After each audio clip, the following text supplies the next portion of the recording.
Hola, mi nombre es María Eugenia Valdés Vega y me presento ante quienes visiten este canal. Por décadas más de tres, fui profesora de tiempo completo en la licenciatura en Ciencia Política y la maestría y doctorado en investigación de procesos políticos dentro del posgrado en estudios sociales de la Universidad Autónoma Metropolitana en Iztapalapa, Ciudad de México. Inicio estas breves pláticas porque creo que puedo seguir contribuyendo con la difusión de temas sobre política que pueden ser útiles a personas interesadas en su aplicación teórica o práctica. A ellas y ellos está dedicado este canal. El tema que nos ocupa hoy es cómo se practicó la democracia en Grecia. En la antigua Grecia se reconocían tres tipos de gobierno y sus respectivas desviaciones. La monarquía, el gobierno de uno solo, podía corromperse y caer en una tiranía. La aristocracia, el gobierno de los mejores, se podía volver de manera desviada una oligarquía, el gobierno de unos pocos, no necesariamente los mejores. Y a la democracia con su desviación, que era la demagogia, y de la que vamos a hablar ahorita en este momento. Democracia es el término eh, cuyas raíces etimológicas, ahora sí lo dije bien, se usó para referirse a la organización política que prevaleció en Atenas entre los siglos quinto y cuarto antes de Cristo y designa en principio, como lo dice su etimología, en gobierno del pueblo. Sin embargo, históricamente ha tenido acepciones muy diferentes, porque ha dependido mucho de la etapa histórica. En 2000 años, por ejemplo, eh, se abandonó la idea de la democracia. Pero veamos cómo funcionó en Atenas. Según el profesor Jean Touchard, podemos saber cómo funcionó allí en esa época a partir de las obras de historiadores como Heródoto y Tucídides y de los escritores Esquilo, Sófocles y Eurípides, así como de Aristófanes y de algunos sofistas, principalmente Protágoras. Por ello se sabe que los demócratas atenienses hablaban, en primer lugar, de la igualdad política. Es decir, que la ley era la misma para todos los miembros del pueblo, de todos los ciudadanos atenienses, y que era igual la participación en los asuntos públicos, así como era igual la participación en el poder.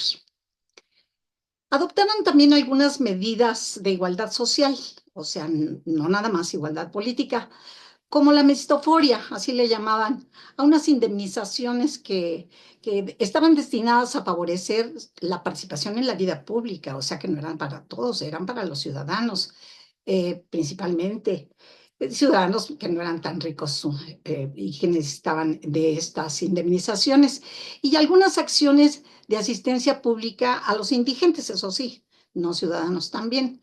Pero no se trataba de una doctrina de igualdad económica, sino que si se hizo algo por los pobres fue para paliar conflictos, nada más.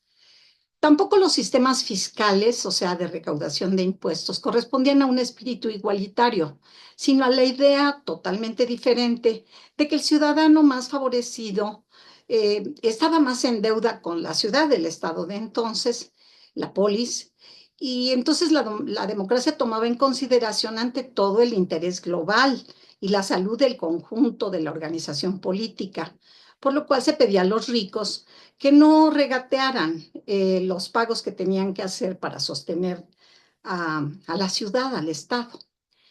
En la antigua Grecia, la soberanía residía en partes iguales en el pueblo, en el demos, y cada uno de los ciudadanos estaba obligado a ejercitar esa soberanía. Recuerden que la soberanía quiere decir la máxima autoridad. Entonces, la máxima autoridad era del pueblo y cada uno de los ciudadanos atenienses estaban obligados a ejercitar la soberanía. Ser ciudadano entonces era ya una función y solo lo eran los hombres mayores de 20 años, que eran hijos de padre y madre ateniense. Estaban comprometidos ante todo en los asuntos de la ciudad, bien para mandar, bien para obedecer. Tenían que estar preparados para las dos cosas. De acuerdo con los estudiosos del tema, los ciudadanos eran los únicos que disfrutaban de derechos políticos y jurídicos como poseer tierras, actuar en tribunales y tener cargos públicos. Todos ellos podían participar en la asamblea, que era llamada eclesia en griego, y que era el principal órgano democrático de Atenas.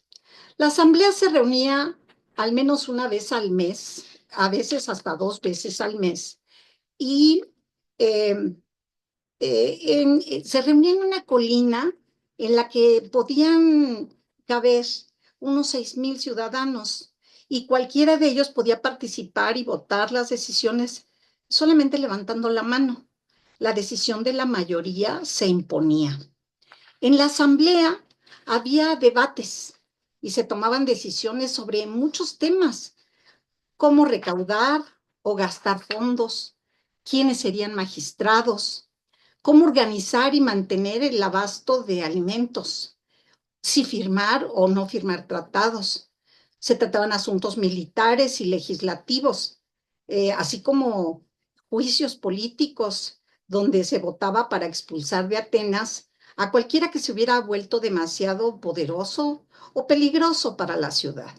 Era una votación secreta en la cual se escribía un nombre en un trozo de cerámica rota que se llamaba ostracón, y de ahí viene la palabra ostracismo, porque desterraban a este tipo de personas.